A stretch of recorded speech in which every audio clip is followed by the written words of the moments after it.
Hello, welcome to Inner Growth. This is Wendy Rodriguez, and welcome to my healing journey. I am super excited to get started and to speak on a numerous amount of hard topics and share my self-reflection throughout all the adversity I've faced. My intention is to create a community of like-minded people that empower one another to know their greatness and to discover their true strength and identity in this world. I am so grateful to have all of you watching and hungry for change. Thank you for your time. And remember, being free is exactly who you are meant to be. Many blessings. Hi everyone, welcome to Inner Growth. Healing is a journey. I'm Wendy Rodriguez. And this is Inner Child, part 2. So, I will pull of the just visual aids up and I will be talking through it. I think that's probably the best way to go about it. So, Inner Child. Let's get started. So in EMDR, as I told you before in the last video, that she used with me was because when I was processing all these things, my brain literally, I would start processing something, so I'd start crying about something that was super traumatic for me. And then I'd breathe, right? And then she'd be like, what's coming up? And I'd be like, nothing. I don't feel anything. And then she's like, okay. And then we try again and we go back to the original event that made me cry, and so I'd cry. And then I'd take a breath. And then she'd ask me what's coming up now. And I'd say anger. And then she'd do that over and over and over again, right? And so I've noticed with my brain, how I process is I notice the event, the traumatic event, I cry about it, but I don't allow myself to cry about it for too long. And then I almost shut down, so then I feel nothing. And then if I go back to it, think about it, I cry again, sad. And then I feel anger. And so then she was like, okay, so she did a parts exercise with me. Parts exercise for me is super, super helpful. It could sound super strange for some people, but it has helped me to the core because I was taught Inner Child prior to this. And so it kind of went hand in hand, and I was able to understand it to the depth that she was talking to me about. And so what she had me do, close my eyes again, because I literally close my eyes, I don't see my surroundings, I literally am in my own head, in my own element. She asked me to visualize myself in a place that I have always dreamed of, right? You have this place, whatever it may be, you can do the same thing. Have your place, your safe place, or just a beautiful, beautiful place that you want to be at when shit hits the fan. And she asked me, what people are coming forth, who is all there, what Wendy's are there. And so what I learned is that there's 7 or 8 parts, or there were 7 or 8 parts of Wendy. And they change all the time, because for different situations in your life, you almost come up with a different persona of yourself to deal with that emotion, to deal with that trauma, to deal with that experience, And sometimes, so when all the parts of you aren't working hand in hand, then you have a lot of torn ideas between things. Have you ever just felt like, well, part of me feels like I love that person, and a part of me knows that I shouldn't be with that person, and a part of me, you say that, and so now let's talk about what part that is and why it feels that way, right? Here are some examples of how, what parts can be inside of you and what you can identify them with. These are just things that I came up with, is your inner family, right? So the inner child, super innocent, the teenager, the moody one, the annoyed, cold one, the responsible one, the compassionate, the brave one, the sad one, the fearful, the angry, the rejected and ignored, the loving, the shy, the carefree, the confident, and the secure, the silly one, the analytical one. So those are all examples of things that could or could not be, and there's plenty more. You get to decide. This is your journey. You get to decide what they're called. You get to decide how many there are. And so the ones that were for me at that time, that was probably close to a year ago when I started doing parts. So it was an old version of Wendy Rodriguez. There was a scared, there was a teenage brat, there was a peacemaker, there was a child, 4 years old, I was very specific, there was a business side of me, which I identify as a dad figure because they were the disciplinarian, or mad. And this mad was 17 years old. So the more that you can get detailed with who is there and what part of you is how old or feels that old, then you can truly see where that part of you is coming from, right? And so when I would sit there and I would go through the process of thinking about a traumatic experience in my life, and I'd cry, and my therapist would say, what part of you is coming out right now? And I would be like, the sick 80-year-old one. And she'd be like, okay, how does that 80-year-old one feel? How do everybody else feel about her? Or what is going on with that, And then sometimes I would cry, and then nothing, I would feel nothing. And then they're like, okay, she's like, what part of you is coming forth right now? And I'd say the business part of me, because I just want to get shit done and not be crying anymore. And I know that sounds like a whole mess of things, but honestly, towards the end, so I think it was maybe, the end of last year, this sounds silly, but to me, I am a very visual person, so it helped. About the end of last year, I literally disconnected myself and freed myself from 80-year-old sick Wendy. So she is no longer a part of me. And I thanked her for being there when I needed her. And there was, like I said before, I was addicted to that sickness and all that stuff. And so that has truly helped me. I'm free from that 80-year-old sick Wendy. I definitely have peacemaker in there, and I still have Innerchild and sometimes teenage brat, and mad and all those things, and scared. Sometimes I still have scared, But now what I see is that all parts of me will talk to each other, and all parts of me will be heard. And before, I feel like for the last 4 years, I wasn't hearing peacemaker. I wasn't hearing child 4 years old. I wasn't hearing teenage brat. I honestly was only listening to sick, scared, business, and mad for the last 4 years. And so I had 3 other parts of me that I did not listen to. And so those parts I feel like felt hurt, felt like just crying, ignored, avoided, not important, not enough to be heard. And so those parts of me would want to cry out louder and louder. Have you ever been in an argument and it's just getting louder and louder and louder and louder, and that person is still not listening, won't hear you? They're trying to talk over you, you're trying to talk over them. You just want to be heard. You literally just want to be heard. And if that person is not listening and you have to yell at the top of or because you think you have to yell in order to be heard, there's something that you're not listening to inside of yourself.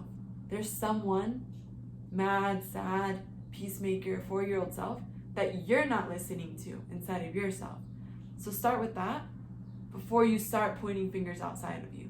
Start with listening to parts of you and how many there are. I got to the point where I would actually, when I was processing something, like when I wasn't with my therapist, and I still do my homework, I still do everything, I still practice all of these things because that's honestly the way that it helps me. So I will sit and journal, and I will be, crying, going through something, and I'd be like, okay, Wendy, what part of me wants to be heard right now? And then, I instantly, if you allow yourself, your brain is so smart, you instantly will be like mad. And then I'd start writing. I start writing as Wendy, mad, right? Right. And then you're like, okay, what other part of me wants to come out? Business. And then I'd start writing all this stuff. If you write down, so that I would write down all 7 parts, I would let all 7 parts be heard. And if you read through every single 7, all 7 parts after you're done writing, it's incredible to you, or to me, to see that those parts say similar things, but just in different levels of intensity. Some are a little bit more shy to say it. I know this sounds wild. Try it out though, and it's so helpful.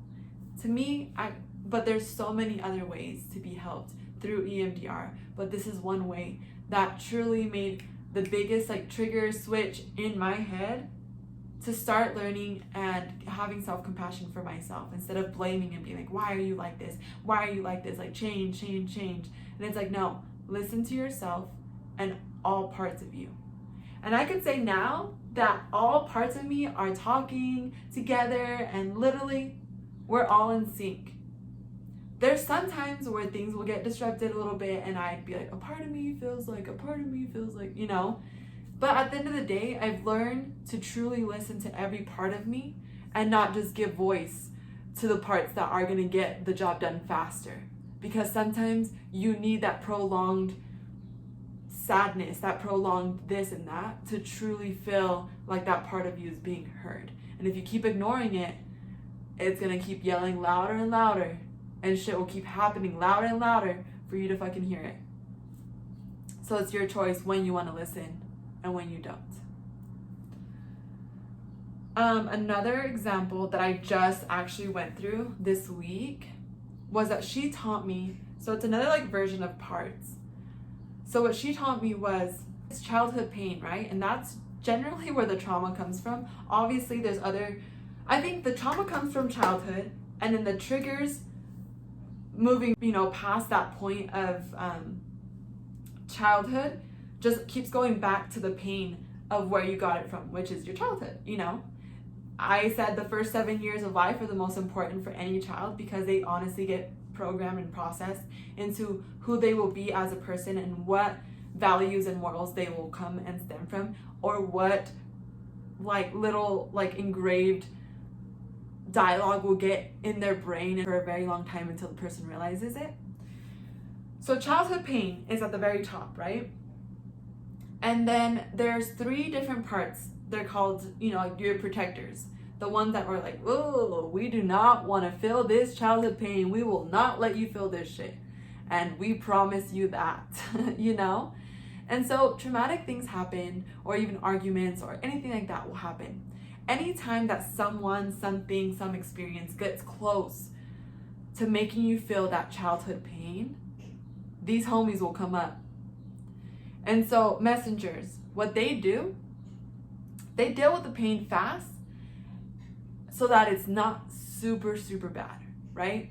So I'm gonna just say this. This is an example. I'm getting into a fight with a person, right? And so let's say we get into this huge heated argument, blah, blah, blah. My instant reaction before I learned all of this was out of these 3, probably. So the first one, messenger, would be after the argument, blah, blah, blah, I'd sit there and just be like, all right, everything is fine. I'll just forgive him. He'll forgive me. Or they'll forgive me. They'll forgive, I forgive them. We're all good. Done. Let's be done. Let's hug it out. We'll be fine. That's the messenger part of me, right? That's like, all right, let's get going. We need to fucking, not be crying anymore, not feel bad. Or we need to feel... Messenger is instant gratification. We will not feel bad about this. Done. We're going to fix it. Okay. Warriors. They're the protector for you that is protecting the childhood pain. They don't want to feel it, right? So you're in this argument with this person. And you get heated and you start saying things and, they start saying things. So they will start telling, let's say, have you ever been in an argument with someone that starts saying the most hurtful shit ever or ignore the shit out of you, right? So either one of those things or a combination of those things, depending on your childhood, for me, it was if I was ignored or if I was, if someone started getting close to the childhood pain of me feeling like I wasn't enough, that I was disposable, that I was trash, that I wasn't being heard, that I wasn't, if anybody started getting close to that, I would rebel. I would get furious. I would want to avoid the pain of feeling that. It's like, you're not going to make me feel this way because I've had this trauma for so long. So you lash out, right? And that's when you start yelling, start spitting fire to them. Oh, well, if you're going to tell me how bad I am, here, let me sit here and tell you how bad you are so I can try to poke poke at your childhood fucking pain and make you feel how I feel, right? So that's a protector too, because you're not allowing yourself, and you don't want that person to get deep inside of the core fears and anger and sadness that you have, because you don't want to go there.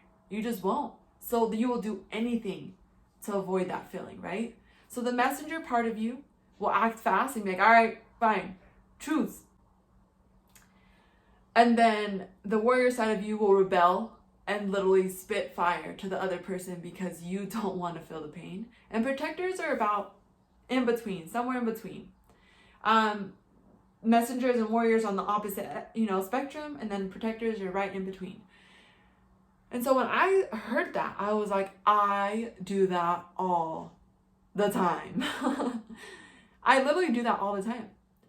And so I allowed myself to think, wow, like once I know this, I can honestly argue or discuss or become angry differently. I can honestly have compassion for myself. I can have compassion to know, and I can have the words now instead of just the feeling, right? Like if you're in an argument and you feel hurt and all these things, they're all feelings. And so then you just lash out. It's a reaction that automatically happens with you. But once you're knowledgeable of all these things, you can express yourself in a more mature, appropriate way and say to the person that's fighting with you or arguing with you, these things, I don't want to hurt you. I honestly don't. But I don't want to tap into my childhood pain, or when you do this, it honestly makes me feel this certain way. And it's a trigger for me, and I'm still working on not being triggered by that. And please tell me your childhood pain so that we can both, cater to each other, so we're not totally being super insensitive about things like that, right? But that's where it gets tricky, because sometimes you can be that mature person in that relationship. You can be that person, and then that person won't be that person towards you, or will not be in that mindset or that period of their time of their life that they can accept the fact that they have to be respectful to you and they have to respect themselves, right? People that don't love themselves or respect themselves will honestly belittle you and say the worst, because it's a mirror that they have within themselves, that they're actually not fighting, like they're not yelling at you, they're yelling through you. I would have myself be in situations, there was a certain situation where I was yelling at someone, and I was yelling and yelling and yelling, and this person was feeling awful, right? And then I sat back, after learning all of this, I sat back and I thought, this is the way that I felt when my prosecutor was yelling at me. These were the exact same things they were telling me that I was telling this other person, right? So what I realized is that I wasn't yelling at the human being standing before me. I was yelling at myself, at the prosecutor, but it had nothing to do with the person that was actually in the room with me. Because I was saying all these things, and I was honestly reciting the same dialogue that once was told to me, to the person in the way of my scream, of my fear, of my anger, of my hurt. And so that's how important it is, guys, for you to fucking start healing yourself, so you're not hurting people, innocent people that honestly are just in the way, or are just wanting to be there to love you, but you don't allow to love yourself. So you say the same dialogue that you got hurt with. Hurt people, hurt people. And that is honestly the simplest phrase ever, but it is the truest and the most raw thing that you could ever hear. Hurt people, hurt people.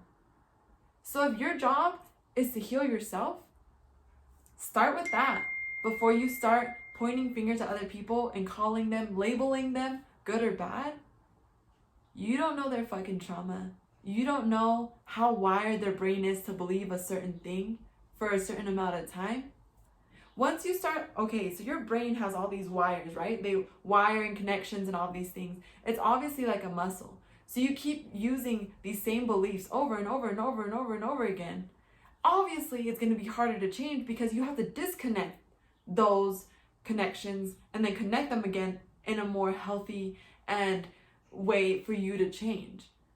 So if you sit and like just point fingers and tell that person, well, you'll never change and la la la, honestly, it's not your job to change that person. It's your job to change you. And you have the power to change who is in your life. So if this person you're talking to and want to have a respectable conversation with cannot do that, they are not in the part of their journey where they can accept love and kindness from other people because they can't accept love and kindness from themselves, then it is your job to decide, do I remove myself from this person and allow them to be free and allow them to hurt the way that they want to hurt? Or will I sit here in this misery and just keep blaming the other person for my pain because they won't change? That's not fair to you, and it's not fair to them. Because you can't dictate when it's someone's time to change. You can only dictate when you've had enough, when you want that change, when you want that happiness. You create happiness, you create sadness, you create everything. You are the creator of your life. People around you do not create your environment. You create your environment, because at the end of the day, you choose who stays and you choose who you hold on to, and you choose how you allow people to respect you or not respect you. And that is your choice. It's not theirs. I have one more video along with this, so stay tuned. I love you all. Remember, you are unconditionally loved, unconditionally valued, and unconditionally enough by just being you. I love you all, and so it is.